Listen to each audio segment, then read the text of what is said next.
Governor Bobber. I like good day, doctors. George Allen here. Good day, doctors. Go. You're watching Dr. Politics.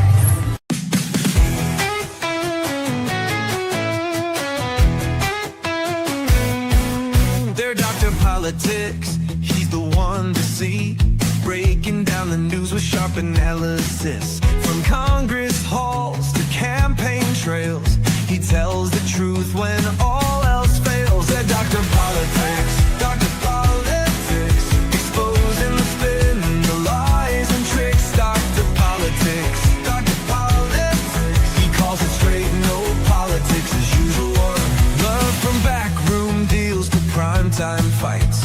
He sheds some light and sets things right. Debates, elections, policy. He cuts through all the DC sleaze. Oh, Dr. Politics, he's got the facts. Dr. Politics, no holding back. Dr. Politics, go away.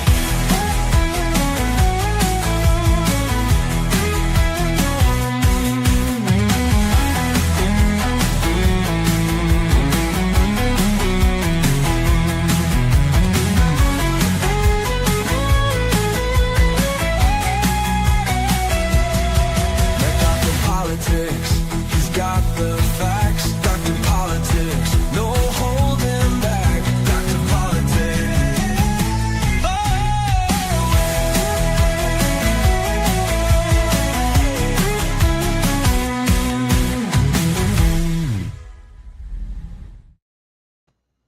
Hey, it is July 31st, the last day of July. I am now 5'4". Is today your official birthday? No, yesterday was. Yesterday was. Yeah. But as my brother says, my birthday is a month-long celebration. And it continues. Happy birthday, Dwight. We should say that. Happy birthday. Yeah, no need to say. Yeah. I'll let David sing that one. I'm not going to sing. Hey, hey, Don, here's a question. What do you think of the MCPS bell-to-bell cell phone ban? I'm not against it. I mean, those are tricky. I mean, cell phones are a huge distraction to kids on the one hand. On the other hand, there is something to be said for parents needing to potentially reach their children in emergencies, but I think there's probably contingencies for that somehow. So, yeah. But we do have one of our newest writer, Ian's little cousin, Randy Rabinowitz, wrote an article, and it makes good sense. And he goes, why? Why does it, why don't they let parents be parents? And yeah, it's a distraction, but if all the kids just had flip phones, then it wouldn't be a distraction. Because there's only so many times you can play. What was that game we all played on was it Snake, the game they had for the flip phone? But the point is, he was saying how kids have cell phones for emergency. Like if there's a lockdown, if there's an active shooter, if some kid has a medical thing, like let's say he's got a heart condition, which does happen. Little children do. Some children do have heart conditions, and then they'd have the phone. Otherwise, and with the things this bill, the kid has to go find, get his phone from whoever's holding the phone. They got to find the phone, and that's I think more of.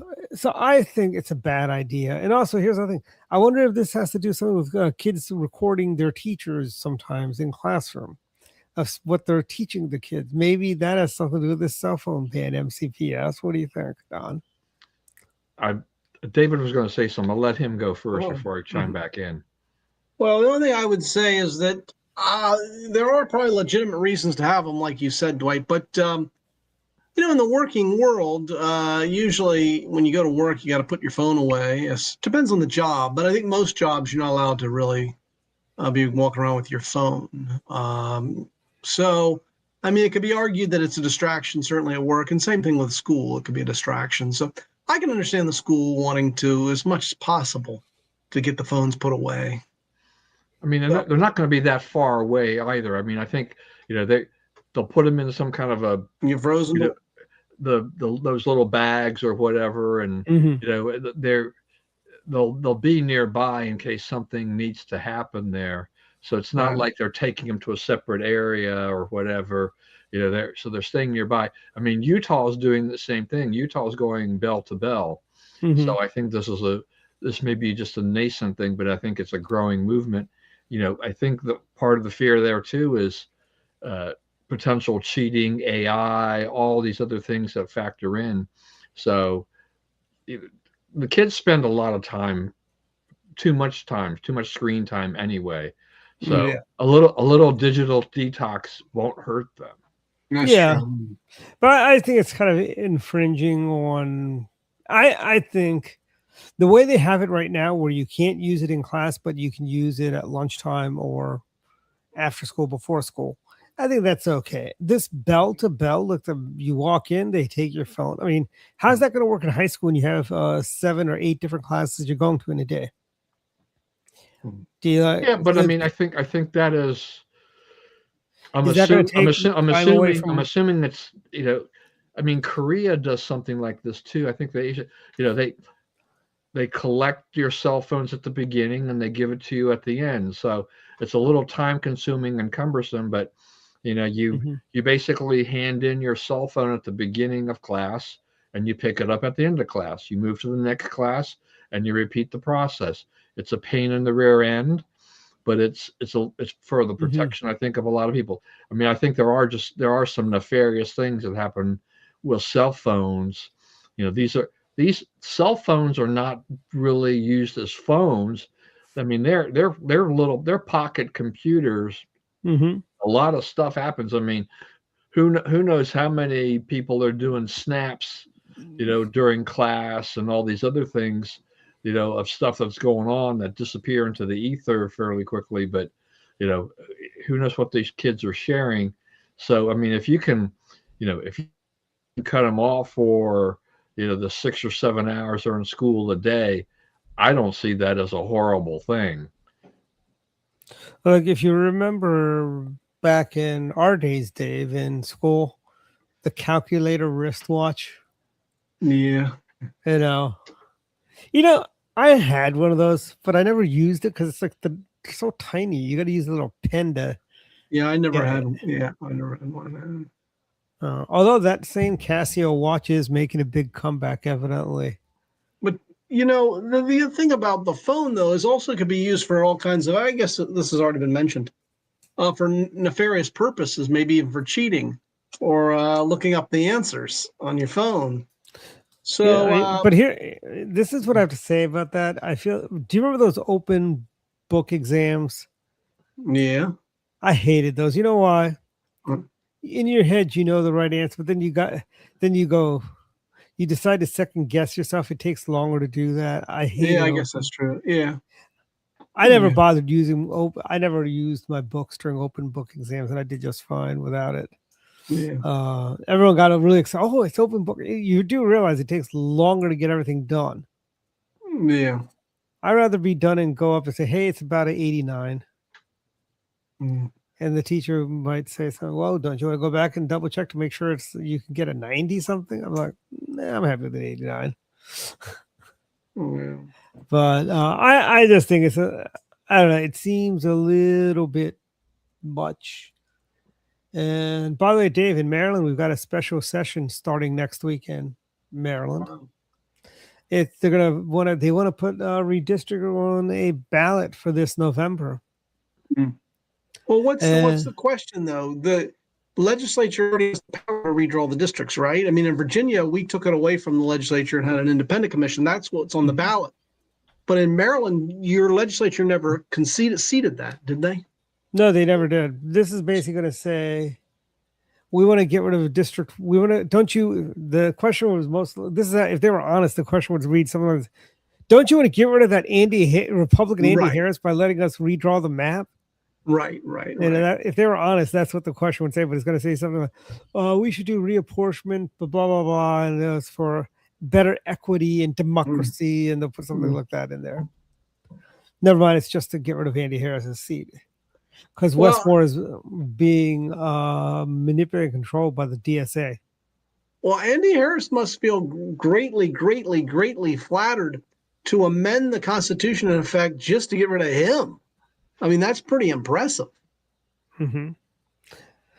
And I have a feeling it's gonna be a rough time, but good money is on. If they do this, the court's going to strike it down because Maryland's Constitution actually says you got to take into account compacted and boundaries, geographic boundaries, and so on, right?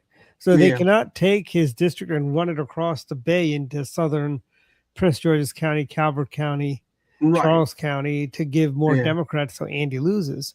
Yeah, I would agree. Yeah, problem. And I think what good money is saying is if the courts strike it down, they may force down the Hogan maps would give us 2 Republican congressional seats opposed to 1. Yeah. And I mean, well, otherwise we'll be like Massachusetts, not a single Republican elected, you know. Well, Maryland should have at least 2 Republicans if you think about it. Mm-hmm. And so the very fact that Maryland doesn't is because of gross redistricting. Because Maryland clearly with Eastern Shore and clearly with Western Maryland, you should be able to get 2. If it was fair, at least 2. And in theory, Montgomery County, most of it should all be in 1 congressional district. Right, yeah. Yeah. I mean, Montgomery County at one point was its own congressional district. Well, the entire county was the 8th congressional district. Yeah. I mean, if you know, Maryland. I mean, if the legislature does what we're expected to do, which is pass their redistricting proposal, I mean, it goes on the ballot in November. Mm-hmm. I don't know. I don't know that it passes. Yeah, people are you know, here's the thing. Instead of having a special session to address, I don't know, the high cost of utilities, you know, the electric bills and so on. By the way, everyone, next week's going to be very hot and humid. Another heavy AC usage week, you know. Knock on wood, we haven't had any brownouts. I'm frankly puzzled by all these reports of high electric bills. I mean, I've had solar panels. I realize that this, you know, on the house for probably almost 10 years now. But my electricity, you know, my entire utility between gas and electric hasn't, you know, it didn't surge a lot this year. And I don't know what these people are doing. I know that a lot of people, just like the property tax issue, is that they look at the number, you know, that they're seeing on their bill, but they're not comparing it to actual usage from prior periods. You know, to say, you know, did we use a lot more electricity because we ran that AC 24/7 because it was super hot and humid?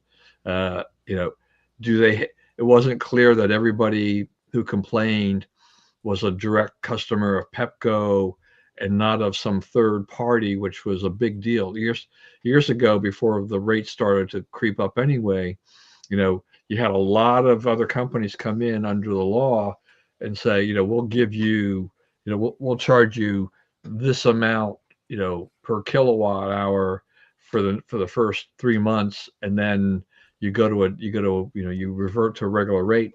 But their rates were much higher than Pepco's rates. And if you don't pay, you know, you still get billed by Pepco, but your energy provider is not technically Pepco. So, you know, there's a lot of stuff people haven't really explained with this at all. You know, and I understand the ire over that.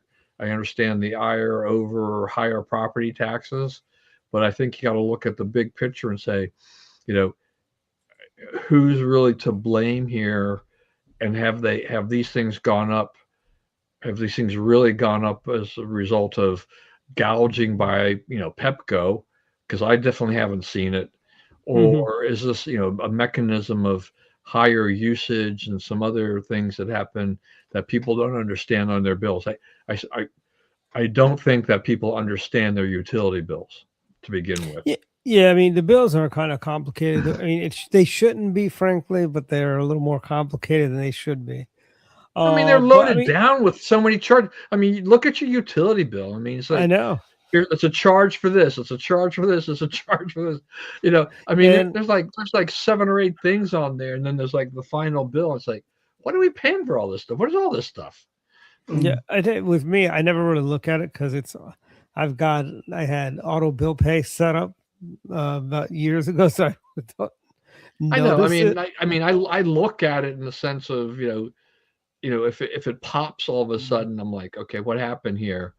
But in general, I mean, I'm probably paying. Maybe I am paying a little bit more than I was a few years ago, but it's certainly not going up by the factor that these people are complaining about. I don't know what it's like in Virginia, whether or not people are complaining about that in Virginia, whether or not people are complaining about higher property taxes or anything else in Virginia, but we definitely have in Montgomery County, we definitely have some revolts going on. Well, Yeah, it's going to go up higher with Abigail Spanberger. It's going to go up higher with Abigail Spanberger now. Yeah, and we have one of the things with the property tax. My property tax bill is almost like $14,000 and change, Don. $14,000 and change for a whole year. That is crazy, Yeah, the thing about our property tax bill is just that. So I think my complete bill, is like 11,000 something for this year, right? Now it's not all property tax because you got the rain tax. Yeah, you got to pay these solid waste charges and some other things. We're paying for all the so that we can recycle.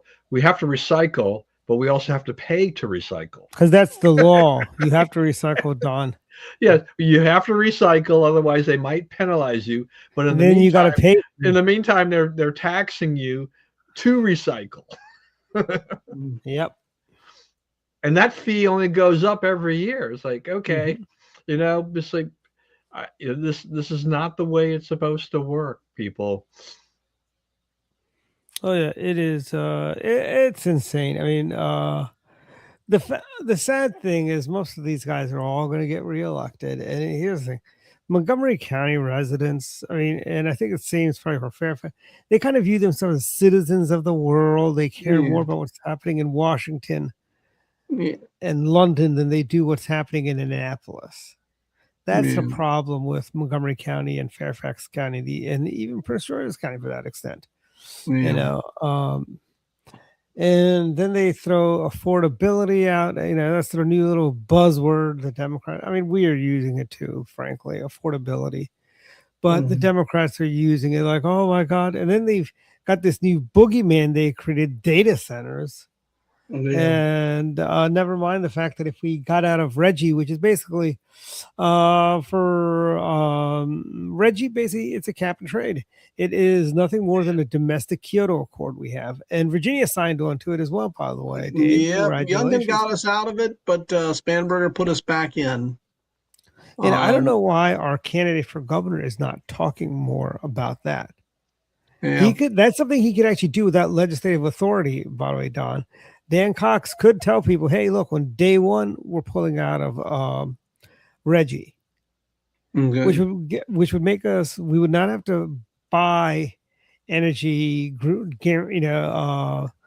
wouldn't be forced to buy clean energy. We could buy energy from anywhere we want.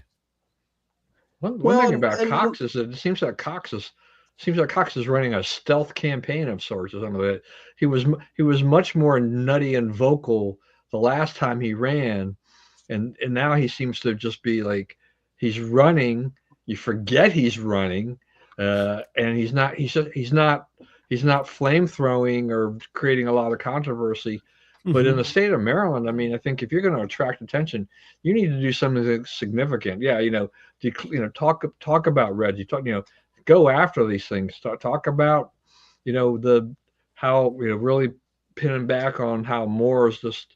The administration has just blown through all this money, and that's why we're having to pay more taxes and everything else. We went from $4 billion surplus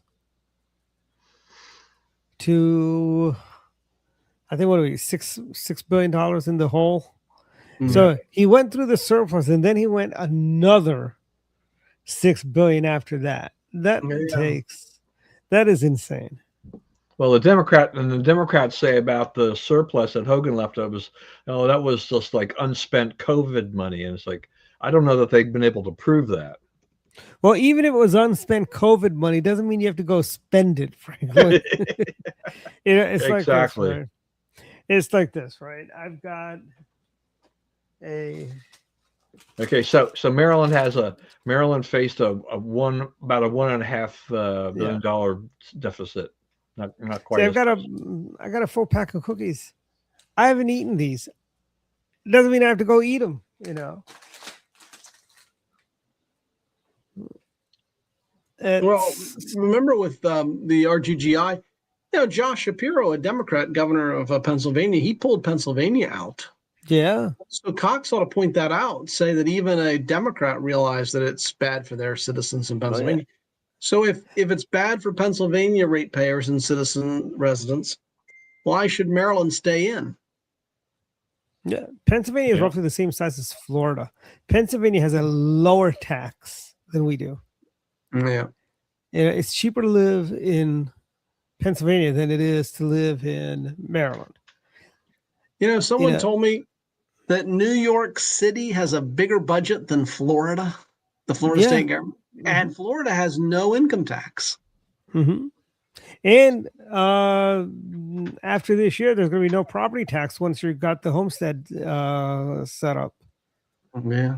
So no property tax, so you can spend all that money for hurricane insurance. That's one thing that Florida's got a problem with is insurance rates. Yeah. Oh, yeah. But I mean, if you don't have to pay, the money for your property taxes, the fact you can take federal flood insurance, and you can pay a little more for the hurricane insurance and stuff like that. So thereby, it's a wash. Opposed to right now, where you're paying for both. You're paying the high insurance and the property taxes. No pun intended there about the hurricane and it being a wash. Yeah. It's a wash. Yeah. But do you like the fact that all the hurricane predictors all said we were going to have this is going to be like the worst hurricane season? They've been saying that every year since Katrina. It's always been really a nothing. Yeah, I've been amazed how mild this summer is, at least here. July, and now, knock on wood, it's early. We're not done with summer. But July, other than 1 week, I think it's been pretty mild. I'm not complaining. I like it mild. Next week's going to be pretty hot. Yeah, but I mean, I think, I kind of agree with you there, David, because we had that extremely hot and humid weather. And you're late June, early July. Yeah, we're like, okay, so we're back to the old days of these, string of 100-degree days or 90-degree days. It's going to be miserable, and then it cooled off. Then it dropped. Then it dropped. Into the 80s. Some of the more, except for some humidity, a little. The mornings are actually been quite pleasant lately. Yeah, I know. It's like if in theory you could actually even keep your windows open, it'll cool down the house. Yeah. I've been walking now in the evenings and nighttime. The last few nights, it's downright nice, mild, very, very, very nice. So you won't say that tonight when you go out tonight, Dave. It's tolerable. I mean, that's the thing, and that's what tomorrow's going to be worse. And Sunday, they say it's supposed to be like soupy air. Plus the fact now, I mean, we're starting to see already the days get shorter, right? I mean, yeah. I seem to remember and now I think, didn't we do away with daylight savings time is going to be their standard time now? So we're not going to have to flip clocks back in November. Well, I mean, the House passed it and sent it to the Senate, right? I mean, and so the Senate is sitting on that now. Oh, okay. But I don't know that they're going to, I don't know if they're going to act on that or whatever. I think Trump is in favor of doing this, but I don't know. I mean, at my age, I'm just kind of like, leave it alone. I'm used to changing these clocks every 6 months, and they already made an adjustment of what when you were gonna fall back and spring forward anyway, and standard time's gotten shorter than it used to. Remember, I I like the daylight in the mornings, early in the mornings, and into the late evening. It's nice. Yeah. Mhm. So having some of that is just just really nice to have. So I don't know. I mean, they'll do what they want to do, and then if they change the law, they change the law. Um, it's Arizona doesn't adjust their time, so Mhm. half the year, I guess they're in a 3 hour behind us. The other Yeah. half the year they're 2 hours behind us or whatever. So And doesn't Indiana? Was it Indiana that doesn't follow this? I They don't. Yeah, I don't. think Indiana's the same way, or parts of Yeah, I Yeah. think Hawaii's the other place that doesn't switch either. Hawaii stays at standard time as well. I But like just stay at standard time. Just stay at standard time. I would prefer. no, I like daylight savings times. I like I like it the way it is right now, Well, I frankly. guess what I'll amend that to say, just keep it as it is, whichever you prefer. Don't do the change. If it ain't yeah. broken, don't try and fix it, right? Yeah, well, I don't mind the falling back. I don't mind so much because what I gain an hour of sleep, but I move forward, I lose an hour. So I don't want to lose an hour of sleep. Well, Yeah. you'll find it again in November when you lose that hour. That Yeah, I elusive don't hour want- comes back when you gain an hour. Yeah. But So I if tell you, you, so it so does. Dave, so if you're in Indiana, 80 counties use Eastern time, including Indianapolis. Central time, 6 counties of Chicago use this. So that it's actually it's 12 out of the 92 counties use Central time Mm. overall. So if you're closer to Illinois, you're probably likely to use Central time. The rest of them are using Eastern time. Mm. So yeah, I mean I know there's a 1 hour difference when we go and visit my daughter-in-law in Indiana, but she's basically in southwest Indiana, so and they're 2 hours away from Illinois. So you just kind of get used to having that one way or the other. But I agree. It's like I never like losing an hour of sleep. Mhm. Yeah, no, I don't either. Yeah.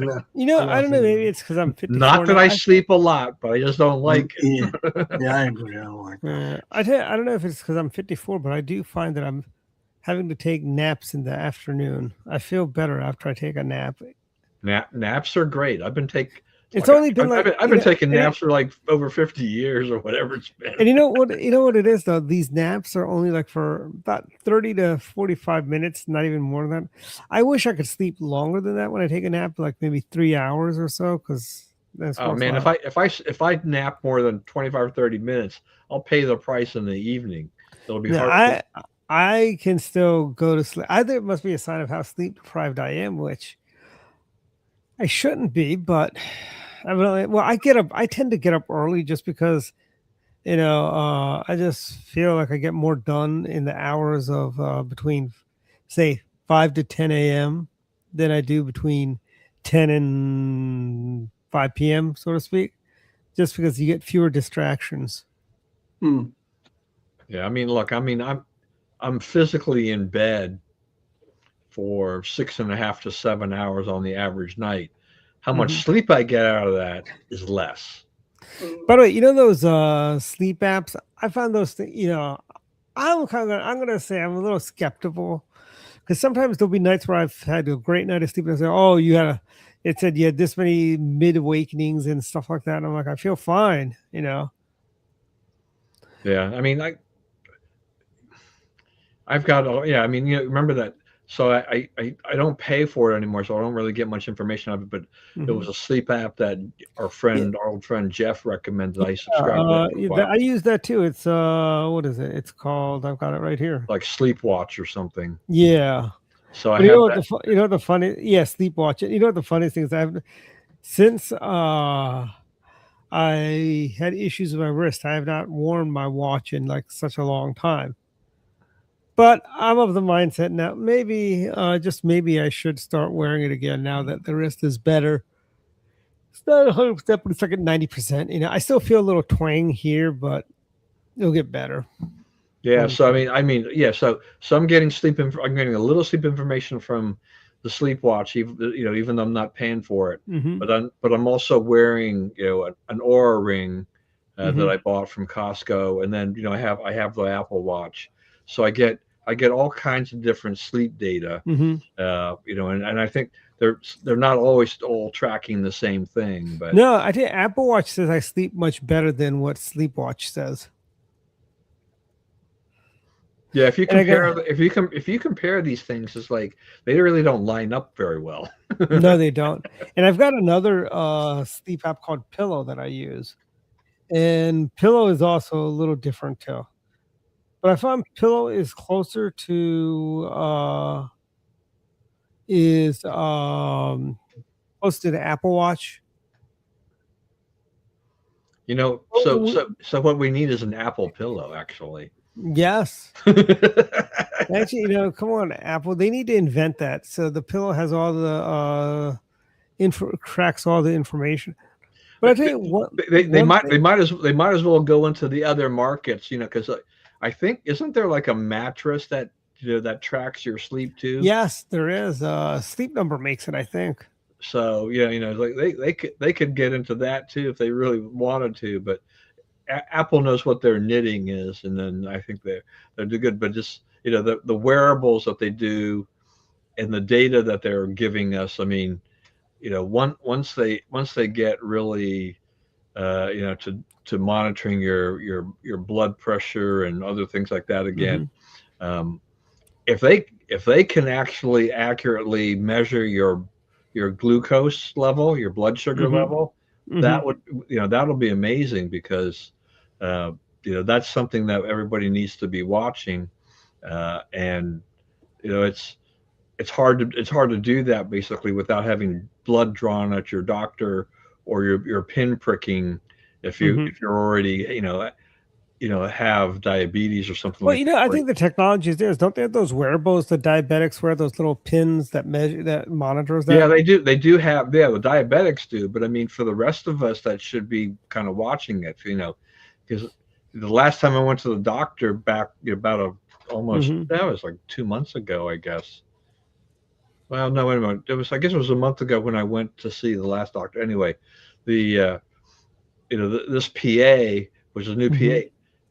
He gives me a 2-page sheet on the potential side effects of the medication and treatment I'm doing, for the prostate cancer. And for the first time, I saw stuff on there I didn't know about, which is like blood sugar and cholesterol. And I'm like, that explains some things, because both of those things got elevated, and my cholesterol was under control with a statin. But it got worse after I started undergoing this treatment. So I'm like, I'm going to have to try to make some other adjustments to push it back down. You know what they said? They also, I remember once reading about diabetics also feel sleepy a lot.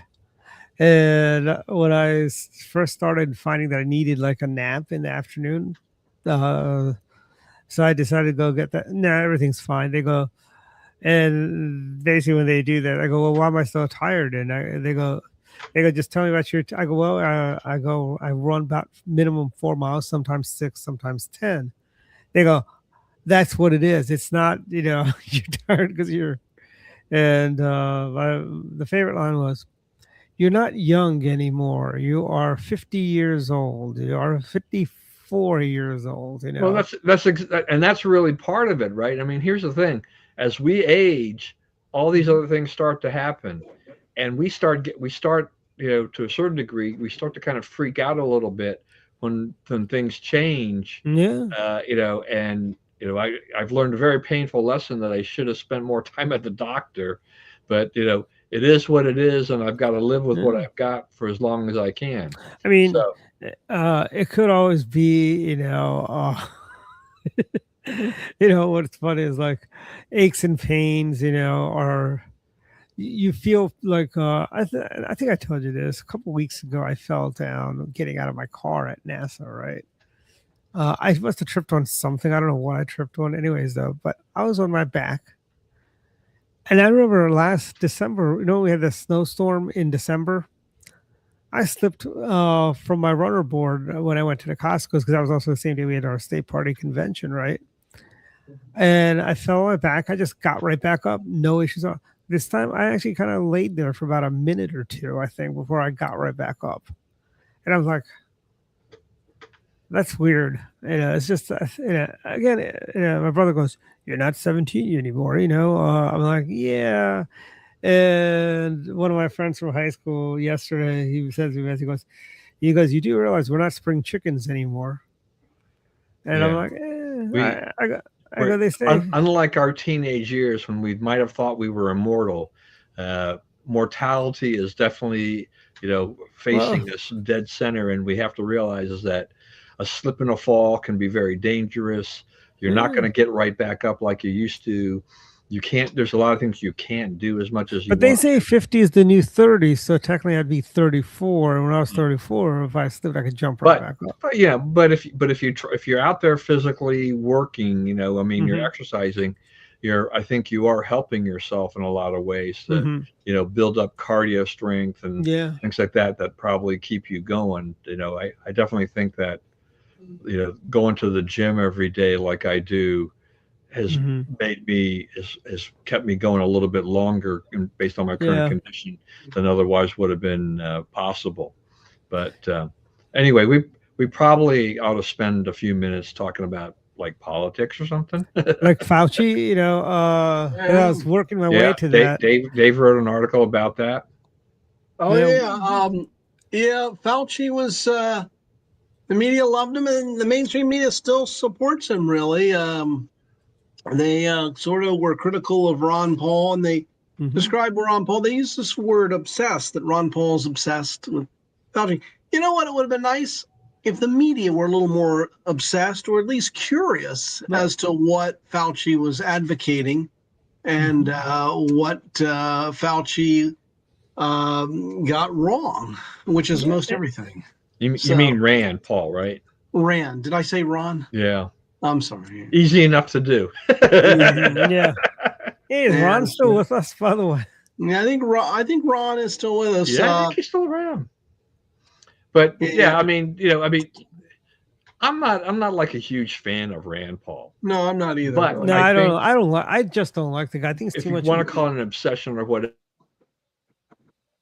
Oops, Don froze on us. Yes. But yeah, I mean, I'm not a fan of Rand Paul, but I'm not a fan of Anthony Fauci. Nah. The man, I thought the go between him and Bernie Moreno, where he goes, "What color is your tie?" "I take the fifth." "What's this?" "I take the fifth." Well, I've heard an explanation for this, though. I mean, and part of it, it's a legal thing that they do, is that once you take the fifth the first time, you pretty much need to take the fifth for every question, even if that's why they ask these questions. It makes the person look kind of stupid, but they need to do that. They need to preserve their right to claim the fifth, no matter what the question is. So that's why they do that. So that's why you get the tie and what's the weather like and all this kind of thing. You get all these kooky questions because the senators know what the game is. I mean, Trump, he pleaded the fifth, took the fifth over 400 times in his depositions, on lawsuits. So this is not unusual. But I think the thing is just that, here's Fauci, who'd been held up by the media, by Democrats, liberals, as this big, healthcare hero during the COVID pandemic. And then we see these things from the diaries, and we're like, this guy is a megalomaniac. I mean, all he wanted was all the adulation he could, and he couldn't get enough of himself talking about how great he was with the media and all his buddies in the media. It's like, that wasn't his job. Yeah, I was waiting for one of the Democrats. "Can I have your autograph? Hey, can I come here and take a selfie with you?" Yeah, right we're now? all the selfies. That's what I was waiting for, those questions from the Democrats. "Oh, I love you so much. I tell my kids to be like Anthony Fauci every night." Or it's like, I remember I touched on this in my column, but the left made Fauci the hero because they had to have a hero. Trump's the bad guy in this virus, so we got to come up with the hero. And in fact, it wasn't China; they made it Trump. But they destroyed all their credibility, though, in a way, and so rallying around Fauci. And the other thing I would point out, I was working at the time in liberal Old Town Alexandria. So I would see these people, mostly women, middle-aged women, they'd have the masks on. And a very common themed mask was "In Fauci We Trust." And so, yeah, that's the thing too. It's like there is a blind loyalty to Fauci from some people. Yeah, that's true. I decided that anybody on Facebook that I only peripheral know I'm not close friends with. Yeah. If they start posting like how much Fauci's a hero, and I've never really done this before, it's like, and I'm going to just unfriend them. I need more friend space anyway. This is as good as excuse as any. It's just like, no, I don't want that nonsense in my feed. Goodbye. I also do that to anti-Semites too in my feed. I've got some friends who I went to high school with who go around saying how Israel is this and Israel is that, how, they tout the Zoran Mamdani line of wanting to arrest Bibi, What drives me crazy is just because I've got, these distant relatives that are somewhat active on Facebook and whatever, and some of them have been liberal for years, and that's due to a lot of other factors, but other ones who've been more recent converts to the liberal Kool-Aid, that drives me crazy. And I'm like, okay, they're good people. We're still related in a roundabout way. I'm not going to drop them. I want to see what's going on with their lives, but I'm just so tempted to say goodbye. I mean, I just don't need the headache. Now my wife, on the other hand, you do anything like that, she'll engage. You're gone. Well, she has a very small group of Facebook friends to begin with, which is like, no, you say something she doesn't like, you're gone. I mean, if I wasn't married to her, she might have unfriended me for things I've said to her about Trump that she doesn't. What's funny is that I used to be very tolerant of lefties. Oh, Don, there you go. You're back. I used to be very tolerant of what my crazy leftist friends from high school would say. And then I started noticing, hey, you guys start to defriend me when I talk about my views. And these were back in the days of George W. Bush, and so I'm not as tolerant anymore of my lefty friends. You get an opportunity, you get put in Dwight jail, and then if I take you out of Dwight jail, you're still doing the same foolish stuff, you're blocked. That's all there is to it. Very simple. Well, I don't have any liberal friends, so no liberals went to Langley High School or to McLean. Yeah, but I'm not friends with too many, and I don't see their feeds, so I don't know. And then my ex, well, I'm not really friends with any of her family, and also there are no real liberals then that I'm. Well, Dwight, one of them, Dwight, too, is like, remember Harvey Jacobs? He ran for office here in Maryland. Yeah. I mean, he's a Fauci supporter, but he's never really a conservative to begin with, right? No, he wasn't. Thinking like, if I dropped Harvey Jacobs, he probably wouldn't care, and I definitely wouldn't miss him. Yeah. Well, he's a Democrat now too, from what I understand. Oh, is he? Wow. Yeah. Kind of like old Ed Edmondson. Yeah, but I actually like Ed. I don't think Ed is a horrible reprobate or anything like that. Ed's just wrong. That's all there is to it. I think because I think the difference is Harvey is a Democrat out of convenience now. I think Ed actually believes remember he did believe in laws. He did that fair trade business and all that stuff. He actually believed in the nonsense he was peddling. He was one of those true believers, opposed to Harvey, who I get the impression is he'd be a Republican again if it benefited him. That's just my thoughts. But little bit of a transition. We had Bibi was in town, as was Zelensky. I think we're seeing the making of the alliance between Zelensky, Bibi, and Trump in this war on Iran. Yeah. And I think the president needs to stop these pauses that gives them a chance to do a surprise attack on our bases in Jordan. Let's just bomb them into the Stone Age, Frank. Let's just do it. Stop doing these pauses. Just, ask yourself, what would George W. Bush do? And then do that. Well, I mean, I kind of asked that question when Chris was on the show the last time. I mean, right?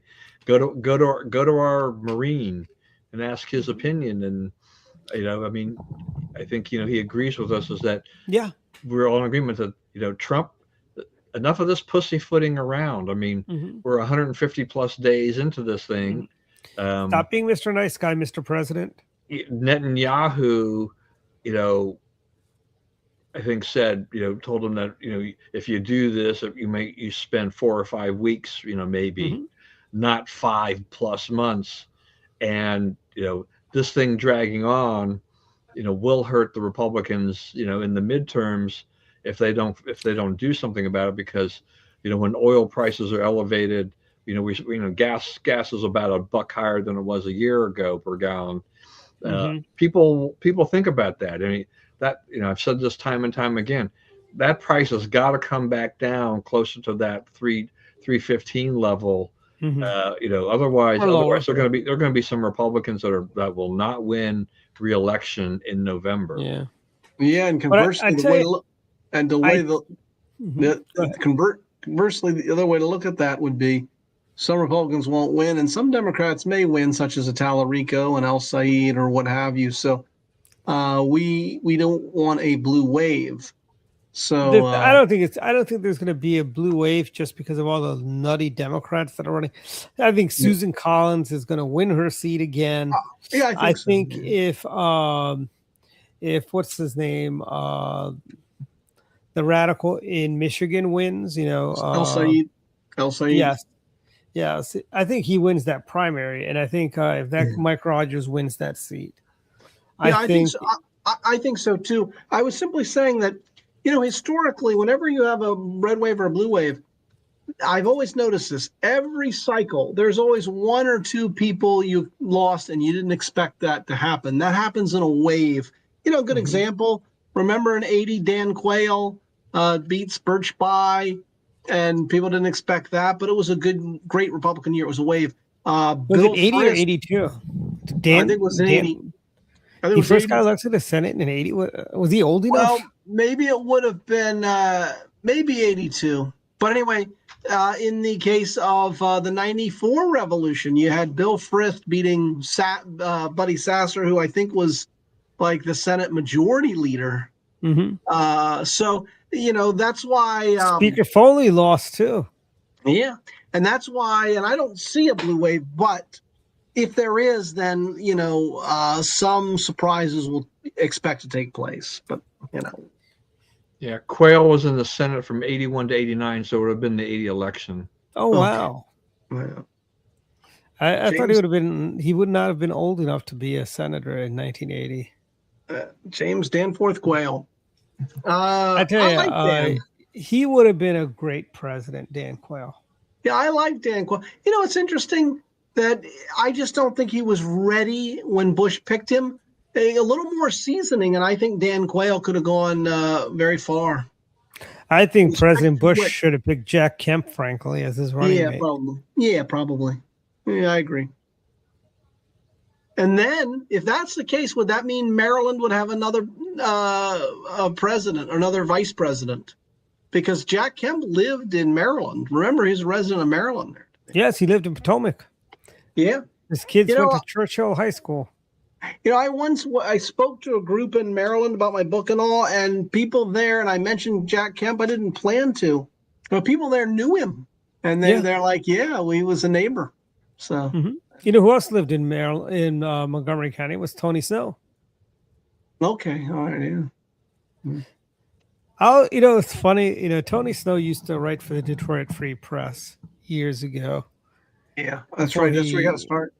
and there was I was listening to the Springsteen station on XM, Yeah. and you know, those guest DJs are so stupid. They had somebody go off on Tony Snow how he did a commentary about "Born in the USA" is not really a pro-American song, you know, Right. It's not. and it wasn't. And I'm like, you know, leave the guy alone. He's not even with us anymore. You know, it's like, Yeah. please, you know. But it's not. And Bruce Springsteen is about as anti-American as they can get. But no, Springsteen's music was not pro-America. That's the thing that people don't seem to No, get. it's like, you know, he wrote these songs like "The Ghost of Tom Joad" was about somebody who lost his job during the Reagan era, you know. And I'm like, Yeah. and I was wondering when he was going to write those songs, "The Ghost of Tom Joad" too, when Obama was president, about all the people lost their jobs because of Barack Obama. Yeah, that's right. You know, where were those songs? You know, Yeah, Reagan was dealing with the ramifications of the Carter years, and that spilled into the 80s. That's true. But then when Reagan's policies took hold, we started to see a growth. You started to see it take you know, off. that's the thing. You know, I was expecting to see more of a rocket for the economy shooting up. I mean, the economy is definitely better than it was when Joe Biden was president, but Yeah. I think for it to really settle in, we need to have. I mean, there are some. I mean, there are Republicans that tell me they don't. You know, they're doing fine, but they don't feel the economy is shooting up. You know, and I tell them, "Oh, just stop it. You know, you're doing fine. Everyone's doing fine. Everybody just likes to say they're not doing fine." Well, consumers are still spending for whatever Yeah, reason. So they are. yeah, that's true. I mean, look at Amazon Prime Days. People bought things like televisions that they didn't need at all, but they still bought them because they were cheap. They bought Yeah. them off of at Costco's because they were cheap, even though they didn't need them, but they were still cheap, so they just bought them. Yeah. You know, how many TVs can one person buy? I mean, I don't know, but I mean, I had our television, which I don't know how old it was, you know, 10, But 15 years old plus Yeah. whatever. Sony, we've loved our Sony televisions, but it just decided that, you know, it went from giving us a green light when we turned it on to giving us a red light, and you know, you check to see what it is, and then you run the troubleshooting, and you're like, oh, this is probably a circuit board or something like that that'll cost hundreds of dollars. So it's older technology, right? Mhm. So we went ahead and shopped for another television and wound up getting, you know, an 85-inch, you know, TCL TV to replace a 75-inch Sony. You know, it's a mini QLED, and they with that deal with Amazon and TCL, we get a 55-inch as well. Now, if I bought the same TV at Costco, I would have had overall a 5-year warranty.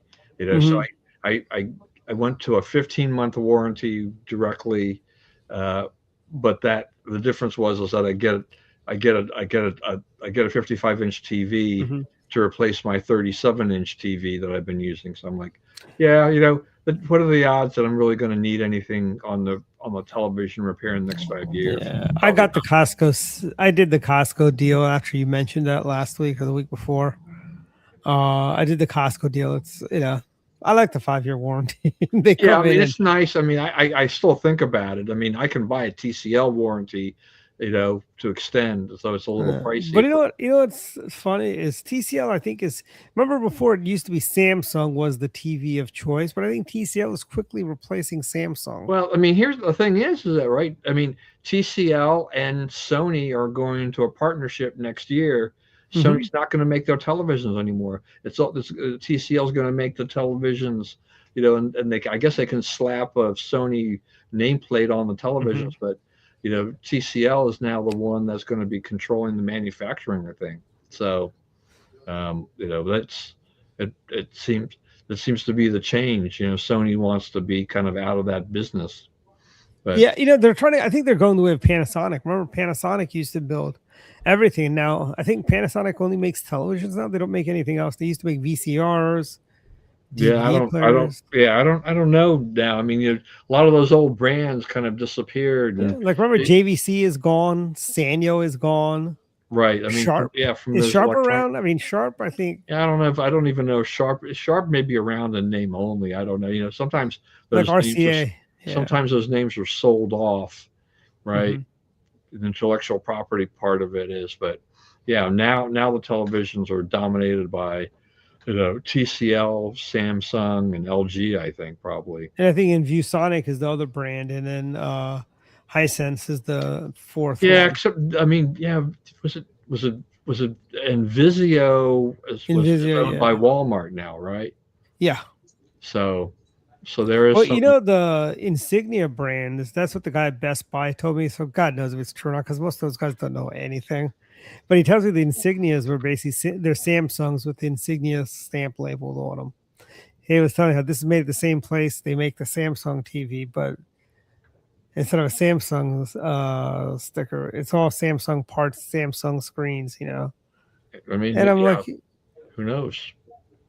I don't know. It was Best Buy. But I tell you, remember Circuit City? They actually had knowledgeable people working there.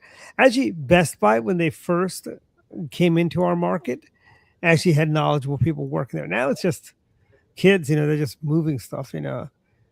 It's like the Dire Straits song. They got to move these televisions, color TVs and microwaves, refrigerators, custom delivery, that's what it seems to be at Best Buy. you know but Yeah. we're close to final thoughts actually, but I guess we'll wait for Dave so we Yeah, can just we'll keep wait for talking it. about.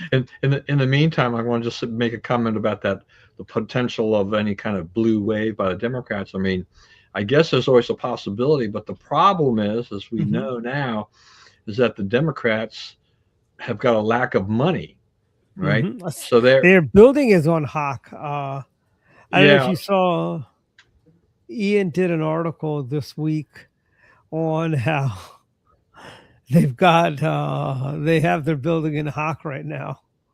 well, so yeah, so for the RNC, their net cash, their net of debt, they have $128 million. The DNC, because of the headquarters debt, is now minus $2.5 million.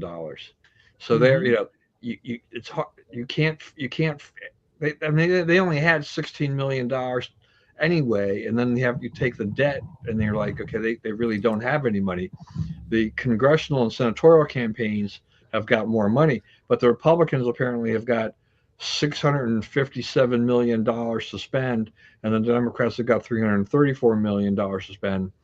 So that's a positive for the Republicans if they spend it wisely to defend their seats and win seats, and so that they can control Congress. If they lose and they've had all this money, you know, advantage, uh, Mhm. then they've really blown it. You know, but Eh, Ken Martin's done a terrible job at the DNC. So thank you, Ken Martin. Yeah. yeah, they're actually calling for him to leave, to Yeah, step they've been aside. yeah, they don't yeah, the mainstream Democrats don't want this guy. Well, it's funny. David Hoggs is probably laughing somewhere because remember he was the vice chair that Kenny Boy had him resign. Yeah. Yeah, Uh, I think Martin's been horrible, but I guess they're rallying around him, at least a lot of the other state party chairs. So 18.5 million Because in no the one hole. else wants that job right now. Yeah.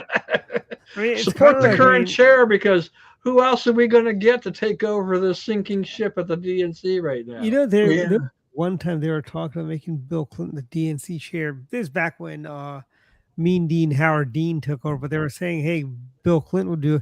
I think, Bill Clinton as a party chairman, I can see him doing a better job than the they guy. should go. They try to get McAuliffe. I mean, and McAuliffe's as sleazy as could be, but yet he raised a lot of money for Democrats. Yeah. I mean, that's not a bad idea. I mean, the thing is just that, I mean, they've got this money. I mean, who wants this job to begin with? Yeah. And where do you go?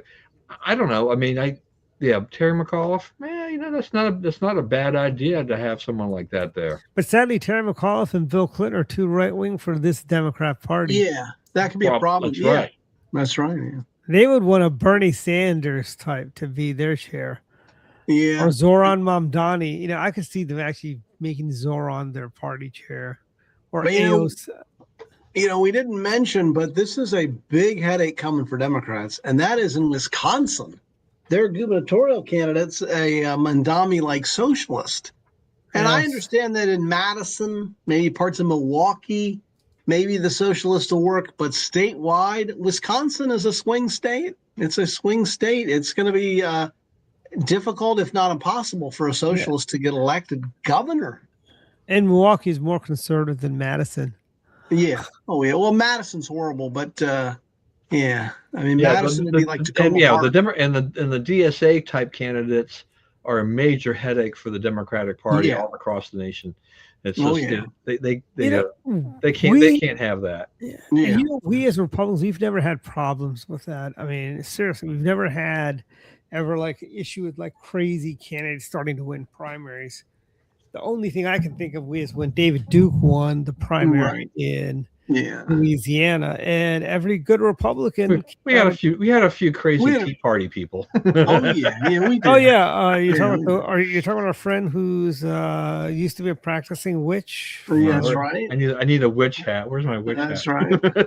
Or Todd Aiken and that Murdoch guy there in Indiana. Sharon Angle was a little iffy. Yeah, we had a bunch. Yeah. But they weren't like talking nutsos like the Democrat. I mean, they weren't anti-American, right? Yeah, they weren't anti-American. That's the thing. They didn't want to totally abolish the Pentagon and abolish the police and open borders, And we saw what happens when you have open borders in Morocco this week. You have all these fence jumpers. But we're at final thoughts, everyone. So, Dave, we'll start with you. Keep checking my Substacks. I've gotten a bunch of new columns, and I'm getting a lot more attention. And so keep checking that, and I do the podcast. Also, take a second look if you haven't gotten a copy of my second book, which I think you might enjoy. It's a quick read and a good summer read. So check that out. But otherwise, hopefully enjoying a mild summer. Hopefully August won't be so hot, but you just jinxed it, Dave, by the way. You just jinxed it. What? Oh yeah, maybe. But anyway, otherwise everything else is going good, and that's about all I got. Okay. Final thoughts, Don Irvine. Go. We're learning more details about Zoran Mamdani's city-run grocery stores. Lots of money going to be poured into this. They're not even going to be ready for a while. They've got independent grocers up in arms because of the way he's announced what the pricing is likely to be. This has already been tried in other parts of the country, and those stores have closed. They failed. And it's Zoran Mamdani and the people. He doesn't know how to run a grocery store. The city does not know how to run a grocery store. This is going to be an utter disaster. But they're plowing ahead. I mean, it's going to be they're going to have the inherent advantage of that. The grocery stores are going to be city property. They're not going to be paying property taxes, so they'll have a pricing advantage there. But when grocery stores, typically operate on a 1% to 3% margin, I don't think Mamdani understands that, or maybe I guess he just doesn't care. They're going to lose money, and the taxpayers are going to be footing the bill for that. So taxpayers will eventually start to see that, and they're not going to be happy about that at all, I think. Interesting article in the New York Times about MAGA influencers and their influence is starting to wane a little bit lately. They're kind of fighting with each other, and they're some of them are, in order to keep up their audiences, are trying to add on, go into some other avenues. Now, one of them they mentioned is Benny Johnson, who is, was an intern at AIM when he first was coming out of college. If he has less influence, I'm fine with it. I just don't have high opinion of Benny at all. So, Dan Bongino, they said his numbers were down. Megyn Kelly's numbers have gone down. Well, maybe if Megyn Kelly could do a podcast without the F word. Yes, that would be nice. Also, the other thing too about that is one comment I wanted to say about the Fauci thing was that where have we devolved when a sitting U.S. senator throws out an F-bomb? You don't do that, okay? Yeah. But this is Donald Trump's world, because Donald Trump now is throwing out curse words, swear words with regularity, making it seem like it's normal and it's acceptable. And I am really disappointed. It's the New Yorkification of America. I'm not trying to be a prude or whatever, but this is not the way we should. I mean, I used to mock the left for, they'd be dumb mutes if they couldn't use the F word, Oh, Don, you're muted. You've basically Don, you froze. I can't see Don's unless he's holding still. No, he's frozen. Dulles Airport. There you go.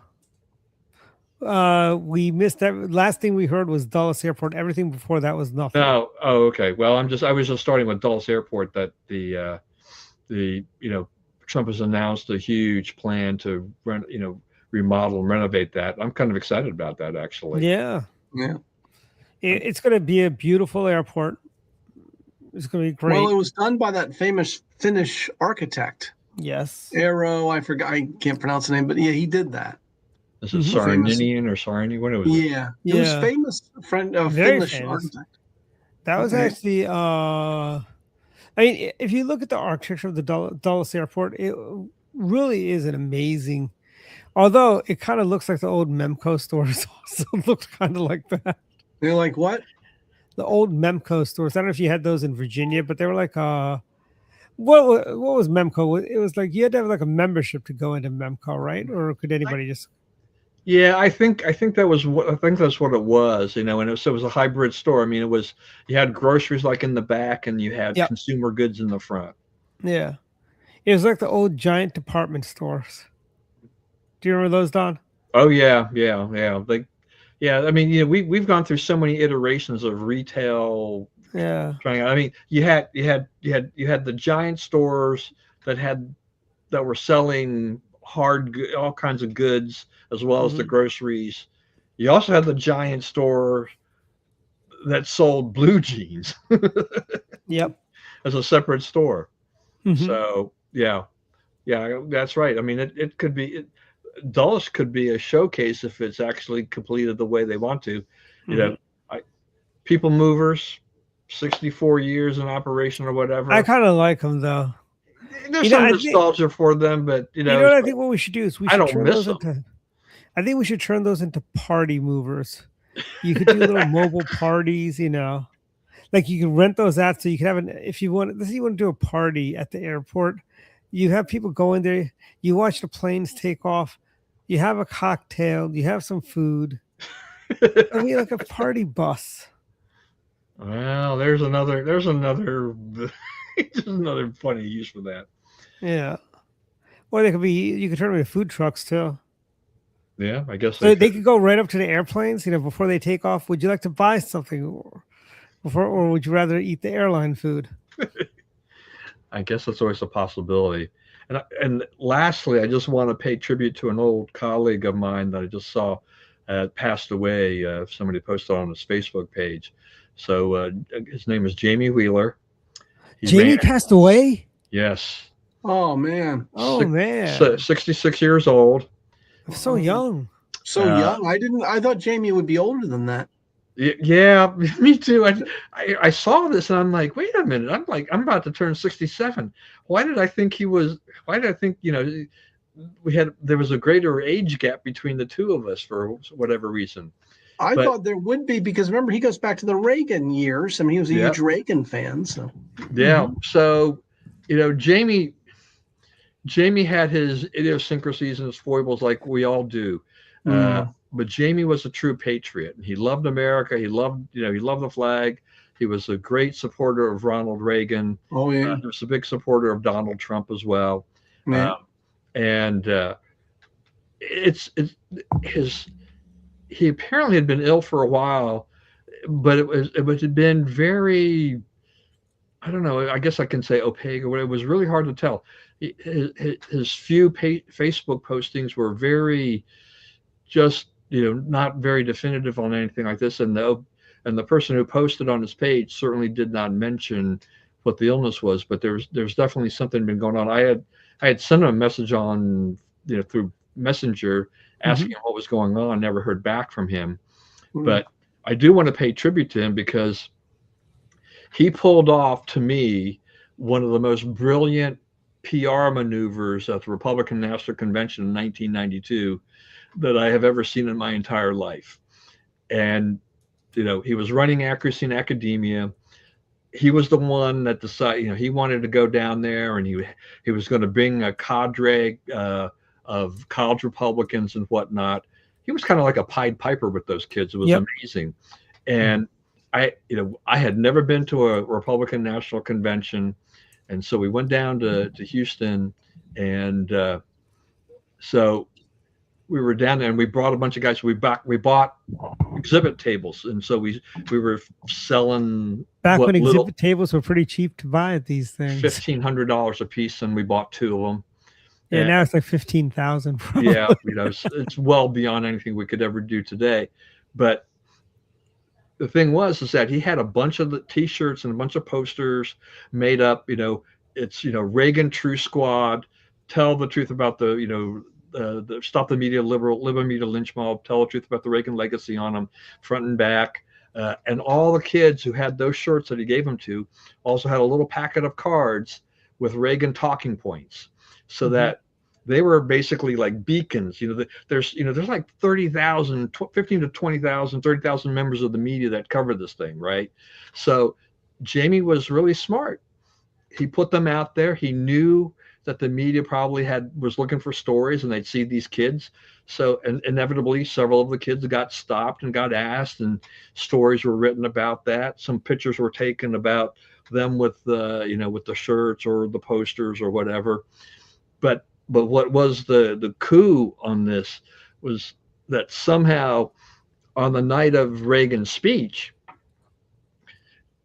some of the students had gotten close enough to the stage that after Reagan was finished with the speech, somebody threw a T-shirt on the stage, and Reagan bent over, picked it up, and looked at it with Nancy.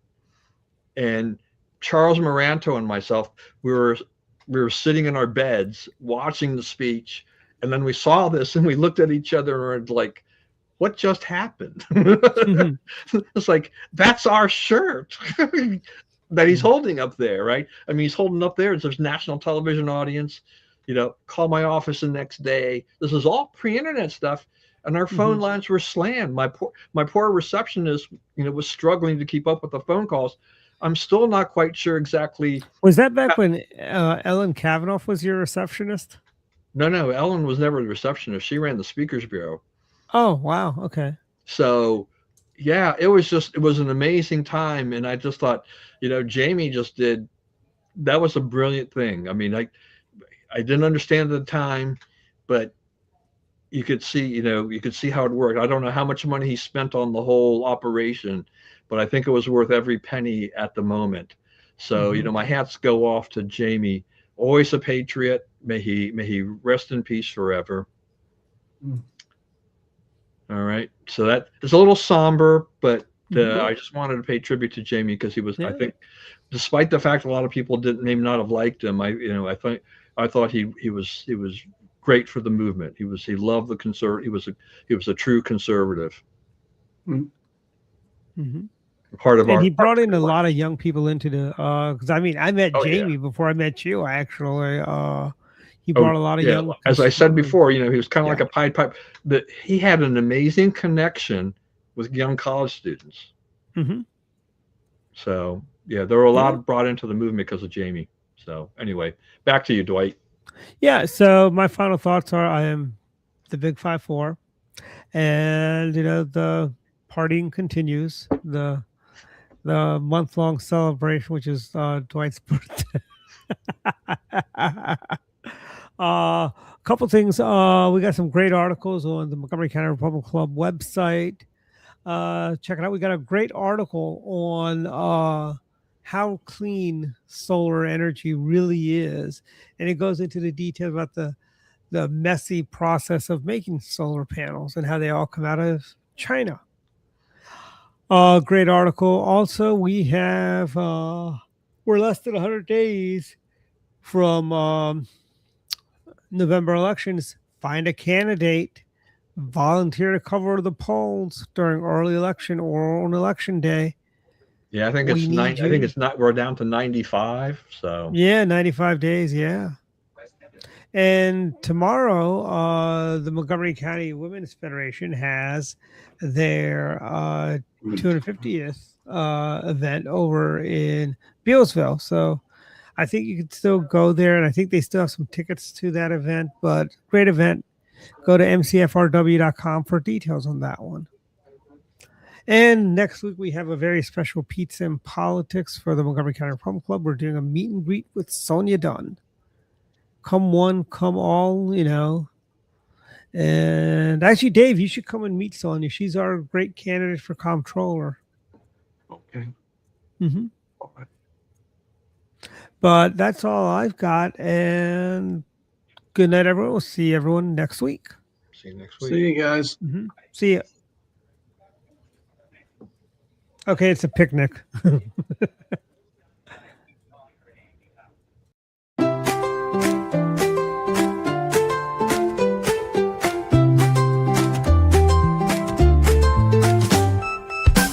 Let's go down to Masoni's,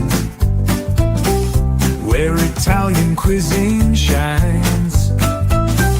Let's go down to Masoni's, we'll have a good